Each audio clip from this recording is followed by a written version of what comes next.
নমস্কার, আমি ববি চক্রবর্তী আমার জীবন দর্শন প্রোগ্রাম নিয়ে আবার আপনাদের কাছে এসেছি। আমার কাছে বিভিন্ন কোয়েশ্চেন এসছে, বিভিন্ন মানুষ সরাসরিও জানতে চায় যে ফাইন্যান্সিয়ালি সাকসেস পেতে গেলে ফিনান্সিয়ালি স্কিল কি কি দরকার। এটার জন্য তিনটে সহজ পদ্ধতি যদি কেউ অ্যাডাপ্ট করে থাকে তাহলে তার ফাইন্যান্স সাকসেস আসার চান্স অনেক বেশি। প্রথম নম্বর যেটা করতে হবে, ফোমো ছাড়তে হবে। FOMO means show up. অমুকের একটা বড় গাড়ি আছে, আমাকে কিনতে হবে। আরে ওর ঘড়িটা রেডো, আমাকে কিনতে হবে। কিনবে, নিশ্চয়ই কিনবে যখন অর্থনৈতিক তুমি শক্তিশালী হয়ে উঠবে। শো আপ করা চলবে না, ফার্স্ট। সেকেন্ড, রিগ্রেট ছাড়তে হবে। নিজের প্রতি যে রিগ্রেশন, সেটাকে বন্ধ করতে হবে।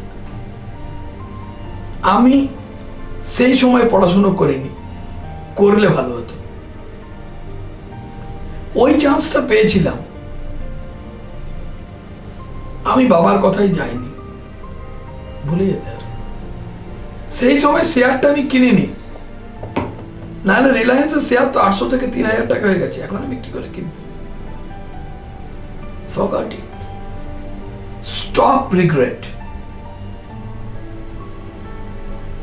A third, it's a most important.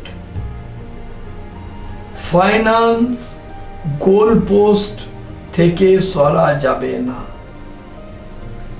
যেটা তুমি লক্ষ্য নিয়েছো এগিয়ে যাওয়ার, সেই ডিরেকশন ঠিক রেখে তোমাকে এগিয়ে যেতে হবে।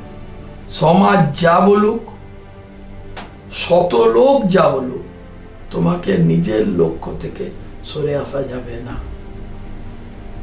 এই তিনটে পয়েন্ট যদি কেউ অ্যাডাপ্ট করতে পারে, সে সাকসেসের রাস্তায় হাঁটা শুরু করে দেবে। ইটস আ ফাইন্যান্স স্কিল, যেটা আমি মনে করি এবং আমি দেখেছি বহু মানুষ যারা সাকসেস, তারা এগুলো সব অ্যাডাপ্ট করে রেখেছে। নমস্কার।